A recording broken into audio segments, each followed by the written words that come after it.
I'm the youngest of the 5 grandchildren of Charles and Ray. Hold on. We'll do a different graphic. There. Charles and Ray, as extraordinary as they were as designers, they were even more wonderful as grandparents. When they wanted to design a chair, they didn't want to make it once. They wanted to create a delivery system so that they could make it 100,000 times. So when they worked together, they would start at their own home, try out a few ideas, make a few prototypes, and then they would take the idea to the office and then make a few thousand. And then when it reached about 10,000, they were ready to ship off everything to Herman Miller, who would start scaling it up to 100,000 chairs. The way they looked at it was we wanted to make the best product for the most people for the least amount of money. The reason they liked designing chairs, it was architecture they could hold in their hand. You could control all the decisions. You could make it in-house. You could design the prototype. You could do the graphics for the advertising. And so everything was contained in one place.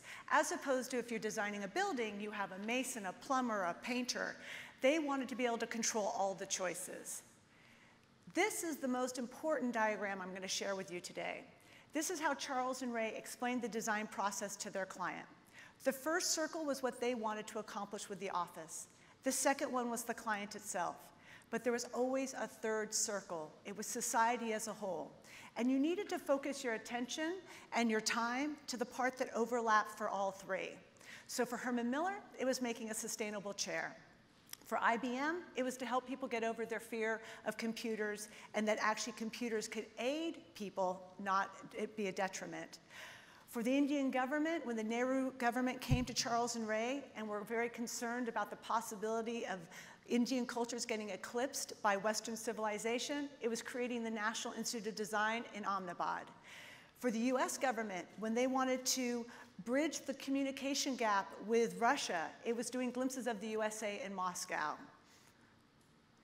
Now, what I always enjoyed was watching Charles and Ray work on a problem. They were very elliptical, even as they asked the questions of what they would be accomplishing.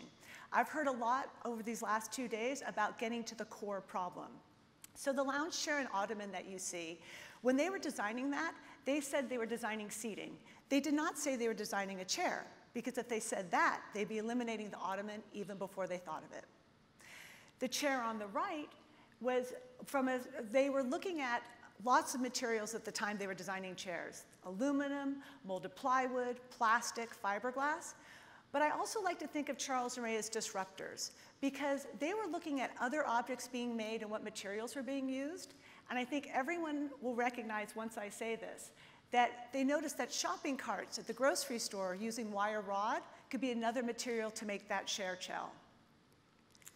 The details are not the details. They make the product. It will in the end be these details that give the product its life. That's a very important piece to it. For Charles and Ray, you practice quality by doing it. And it was also not how pretty something looked, it's whether it worked. And there was always the importance of the appropriateness of the solution to the problem. Now, when Charles and Ray got married, they moved to Los Angeles so they wouldn't know anyone, and they could focus on producing the designs that Charles and Arrowhead won at MoMA. Now, when they started making these prototypes of these molded plywood chairs, what's interesting is they made a very important discovery, that how something is made influences its design. So they quickly realized they not only had to make the prototypes, they had to make the machines that made the prototypes. And also, please note, do you notice a lot of those chairs have 3 legs? Charles and Ray thought that made a more stable chair. It would be better for the user until they tested it out. And people don't know how to get out of a 3-legged chair. They would fall over. Charles and Ray didn't worry about that. What most people would call failure, they would just call one less misconception. This is Ray working on the back patio of the Eames house, working on a toy design. Charles and Ray felt that toys were preludes to serious ideas. They designed toys like the House of Cards, the little toy, this one, the toy. They also collected toys from cultures and societies and from countries around the world. For example, from Japan to Europe to Mexico to India, when they went on their trips, they felt that they could learn a lot by another culture just by the toys and by the folk art collected by the society. and they could see the materials that were getting used, they could see the color palettes, and so that's actually what we're archiving today. The other thing that's interesting about this photograph is that Charles and Ray, there's actually very few drawings when they worked on a project because they like to mock up the idea as soon as possible in the material. They didn't just jot something on a napkin. They actually acted on it immediately and wanted to start building it. Because what's in your head is going to be different than what's in my head, but if we're starting to put the idea together, they always felt you get there more quickly and more successfully. Now, Charles and Ray, as I said, were extraordinary grandparents. We thought everyone's grandparents made three-screen slideshows and movies like Powers of 10. They shared whatever they were working on. Charles died when I was 12, and Ray died when I was 22. I'm often asked what's one of my earliest memories of spending time with them. And probably the earliest one is going out to dinner with them and coming back from dinner. And we had had a vegetable soup called borscht. And so we're walking back, and Charles turns to me and he said, "What'd you think of dinner?" And I said, "I didn't like it very much." He turned to me again. He said, "How would you have done things differently?"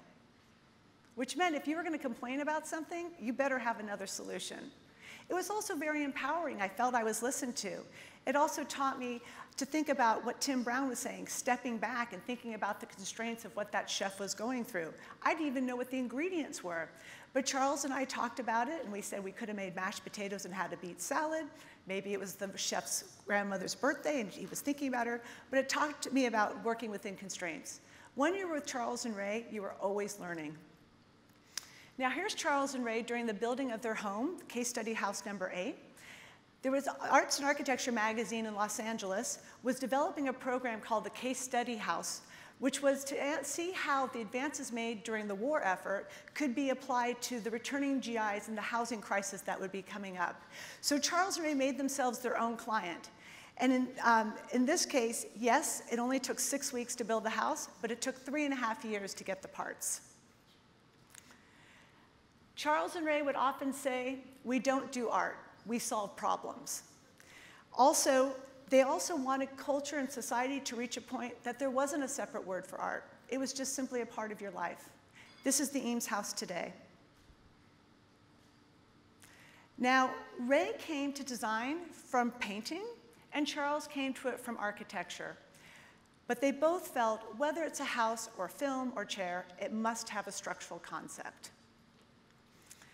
When they worked on a problem, that was something they wanted to solve or something that someone came to them and asked them to help solve.